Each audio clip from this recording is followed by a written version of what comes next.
There can be only one. Just man, I just got through with watching Highlander for the first time, and man, did I love this movie. Like, in spite of all of its problems, like, man, I really appreciated its creativity and just all of the crazy stuff it was willing to do with like the action sequences and just the characters and like the story in general. I was just this is the thing about creative films like this is that like even when they're flawed, like if you truly love film, you will appreciate the creativity.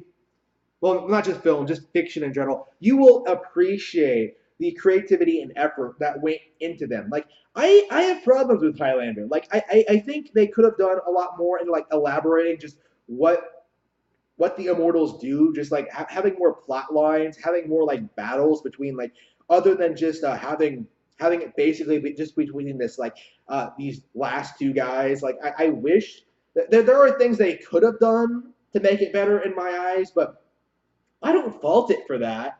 I don't fault it for like a not quite becoming a match. Well, it's a classic of its own right. Like I think it's safe to say because it's just so creative. I just don't think it's like the best film ever. Essentially, when I think it could have been my favorite thing ever if it just had fleshed everything out a bit. Well, again, I'm just nitpicking here because I think the mystery of it, like the mystery of like the whole aspect of like what the prize is and just how immortals work and stuff like that is to the movie's credit. Like it gives this air of mystery about this situation, about these characters, about what's going on. And although you do get answers to like some things that go on in the plot in the world of Highlander, but like a lot of it is kind of left up to interpretation. And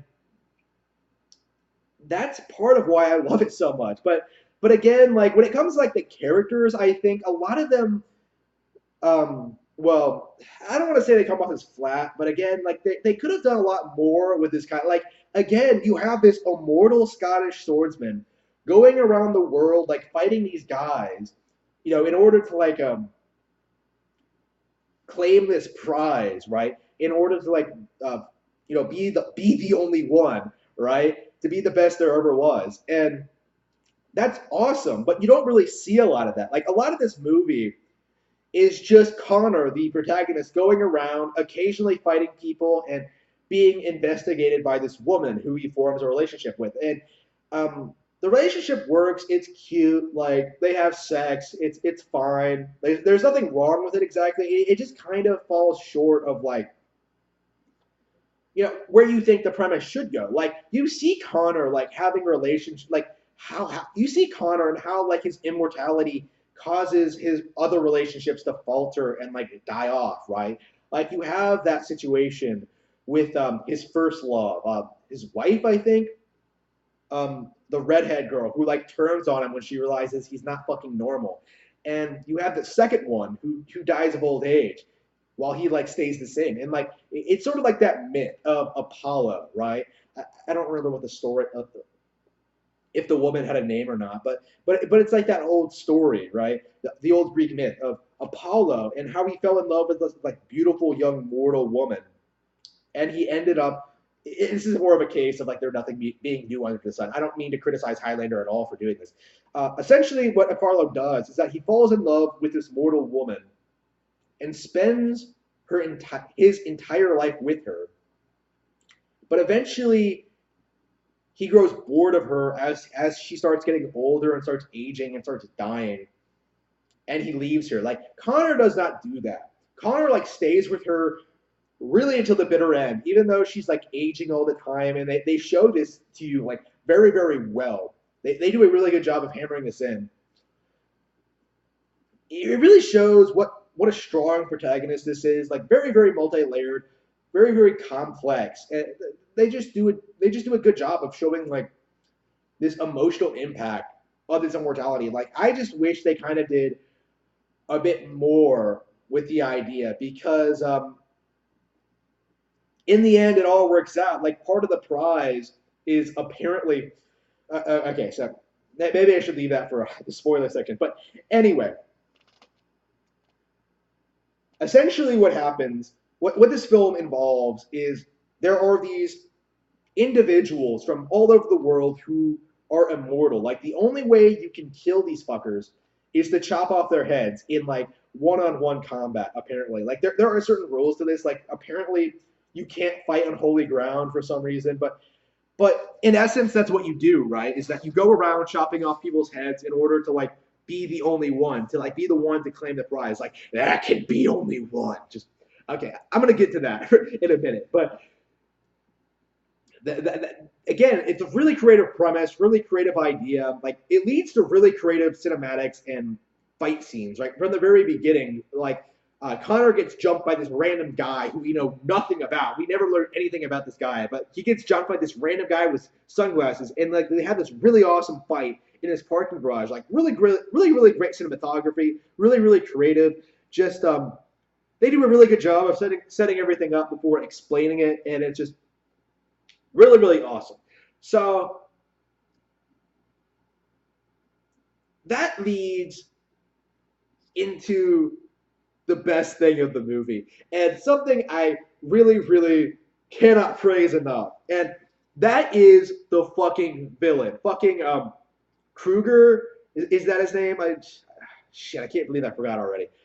Um, the villain, like the guy with like the really deep nasally voice, like the guy with that fucking awesome helmet, like when they fought, like the guy who fucking goes into a church and just okay, so okay, so the villain is by far the best thing in this movie, like probably one of the best villains I've in anything I've seen in fucking years. Like he has a presence about him. He has a very great motivation. The best motivation for any villain ever is that he wants something and he'll do whatever it takes to get it. And that means that he goes around the world apparently like just killing everybody and killing all the other immortals and reveling it. Like he's just this over the top guy who just loves what the fuck he's doing, right? He really wants to be the one, and he does a really good job of sort of really selling this character. Like it seems like this kind of guy would be so easy to make this guy come off as like this really one-dimensional villain, but due to like the performance and just like the crazy stuff they do, like you see him like fuck prostitutes. I think like you see him like deal with other people, you interact with like random people. You see him like be this really over the top villain in this like almost like beyond anime villain in like a contemporary setting. It's ridiculous the sort of things this guy does. Like he breaks down doors like out of nowhere, like jumps people, kills them, and then like rapes the nearest woman, and then like 500 years later, like goes into a church, like acts disrespectful as fuck, like smashes like candles, goes up to random people, just randomly starts talking about like raping people and raping women and like it was your woman. It's just like, man, this character just works. Like it's just amazing just how much I love this guy, seeing this guy on screen and seeing him like interact with like the hero and other characters. It was just amazing what this guy was doing, and I loved it. Like I loved everything. He has one of the best villain lines I think I've heard in a really long time. Like I said that like he was probably my favorite villain anything ever. I do stand by that, but I do think this is like the best villain line I've ever heard in my life. Where he's in the church, right? Like I talked about this. He's in the church. He's like talking shit to Connor. Like they're not gonna fight because it's holy ground, and like the immortals can't do anything to each other there. Won't do anything there to each other there for whatever reason. Even he won't violate that rule for whatever reason, according to like the gospel of Sean Connery anyway. So so this guy goes to this church, right? He starts like he confronts Connor, and they have this conversation about how they're like the only two left, and one of them is going to be the one to claim the prize. They're going to be the one. Like there can only be one. So of course, this guy starts talking about how he's like about all the terrible shit he's done, all the people he's beheaded, and like what he did to like Sean Connery like 500 years ago. And he immediately starts talking. It was your woman. He starts talking about like how he raped Sean Connery's woman, and like Connor gives him this look, like this really dark, like surprised look, and the villain is like, it was your woman. Like it took him like 500 years to realize this, that Connery like rused him. Like I don't know. Like again, it's a really good dramatic moment. But what really sells it is what happens immediately after that. Like after Connor leaves, and like he stays in the church, and like he's confronted by like the priest or whatever, and they start talking about God and Jesus. And the priest is like really uncomfortable talking to this guy because he's a fucking creepy, like this fucking psychopath, really. And the priest is just like, Jesus died for our sins, and like trying to talk to this guy to like try to get him to respect the environment, and like the sanctity of the room and stuff like that, and the sanctity of the church. And the guy is just like, so the priest is like, Jesus died for our sins, essentially. And the villain is immediately just like, yes. He agrees with him. He's like, yes, and that will be his undoing. And I'm just like, holy fucking shit.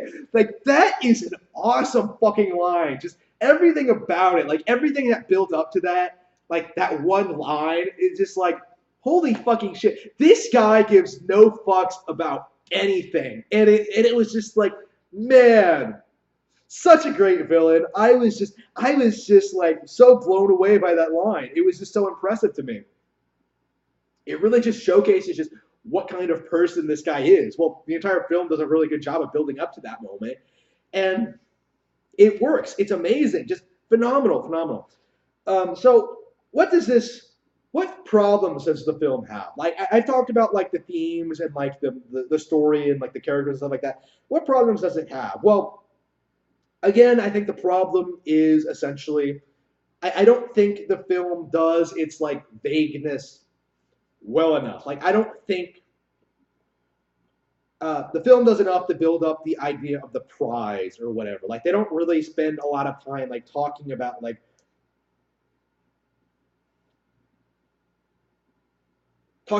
enough about the prize. Like what is the prize or whatever. Well, maybe that's unfair. Like I was like pretty. I think it should have been something that like we were anticipating, and they just sort of like mention it offhand, and it's just sort of I don't know, like it's just one of those things. Like I think the climax could have been better. Like if they were really really emphasizing just what was at stake here. It's just like it really does feel like they're mostly just fighting each other because they have to fight each other, and not because they not because over the prize. Really, it's just something I wish was brought up more. Essentially, in general, like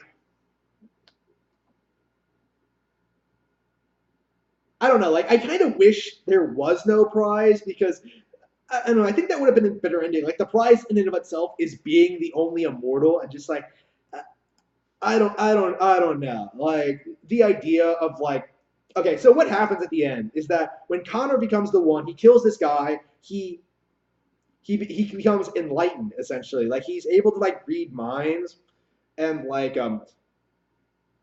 understand people and stuff like that. And I don't know, like, is this really what the prize is? Is just it works, it does work, but I don't know. It's just one of those things where it's just like, could this have been better? Like enlightenment, really? Like killing all of these people, like leads to enlightenment? I don't know. Maybe it's something I have to see more.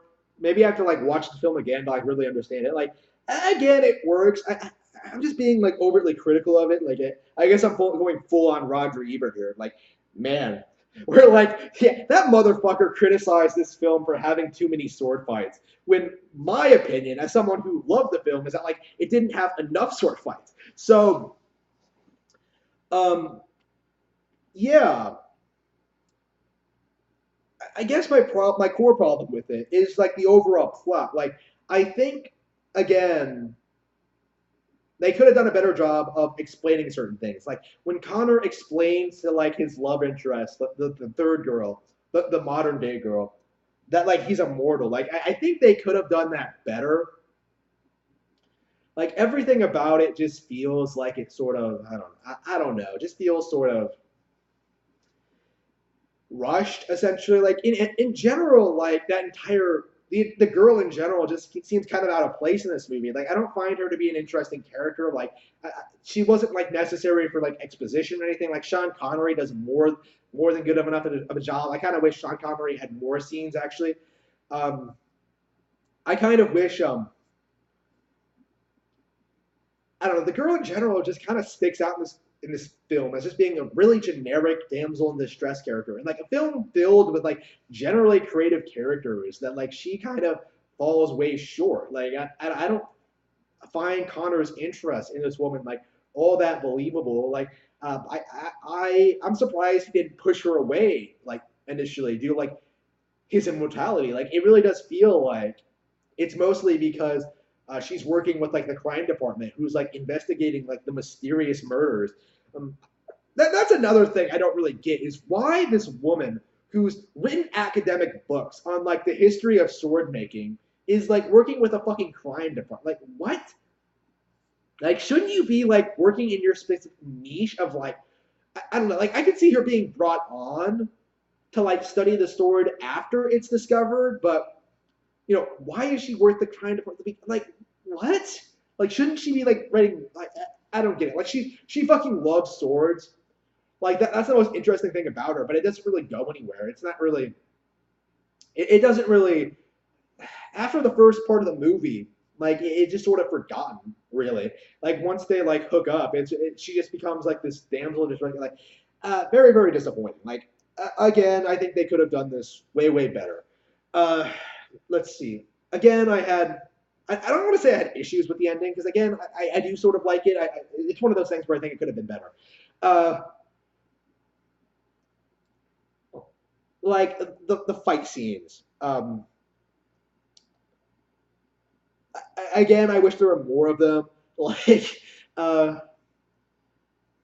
there are times in this film. Again, I generally really like them, but there are times where when they're fighting, where it seems too much like they're acting, like act fighting, sort of like Shakespearean, sort of like just wagging swords around. It doesn't. It's just sort of it's sort of an issue with like the time period. I think where they were doing all this crazy shit, but like you can't actually like hit people without like possibly hurting them. So like you can kind of tell in certain shots where like they're just sort of jabbing their swords at each other.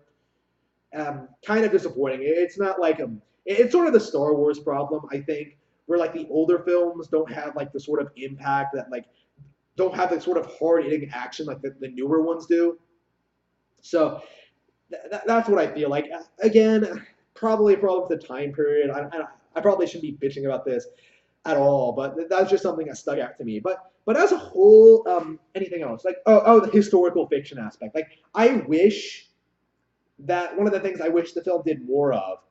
I think this is my core problem with it is that it did not explore its concept enough. Is that you don't see Connor going through all of these time periods. Like you see him in Scotland, you see him in like fighting in World War II, and you see him in contemporary times, and that's about it. And I think it's kind of a missed opportunity. Like, why is he not fighting other immortals? Why is he not doing all this stuff? Why is he not like? Why is surely he's fought other immortals other than that, other than the guy at the beginning, and like the and the villain, right? Like that's my core problem with it. Like it has this concept, it has this neat concept of having this of these immortal swordsmen fighting each other, but really it only has two characters. Like why does it not do more? Like I know it has sequels, but from what I understand, like the sequels continue the story as opposed to like explaining more of it. So that to me seems like kind of a missed opportunity. Like I don't know. There's so much you could have done here. Like there are so many time periods, so much places you could have gone with this idea, with these characters. But I don't know. Like it seems like a missed opportunity to me. Like to really make this historical aspect of it just amazing. Like I'm really nitpicky about that sort of stuff. Like I kind of hate Assassin's Creed for like the same reason. For not really doing enough with like the historical aspect of it. But uh yeah, as a whole, I really, really liked it. Like, I have no real problems with the movie. That there are some nitpicks, but as a whole, I think I'm a fan. I really, really enjoyed my time watching this. I love the lines, lots of memorable moments. I wish the plot was more well put together. Like, there are times where things don't really mesh well. Like, mostly with like the non-immortal characters. Like, I wish there were more fight scenes. Like, I wish it was more epic in scale. Um, Again, despite all of that, I really, really enjoyed my time with this movie.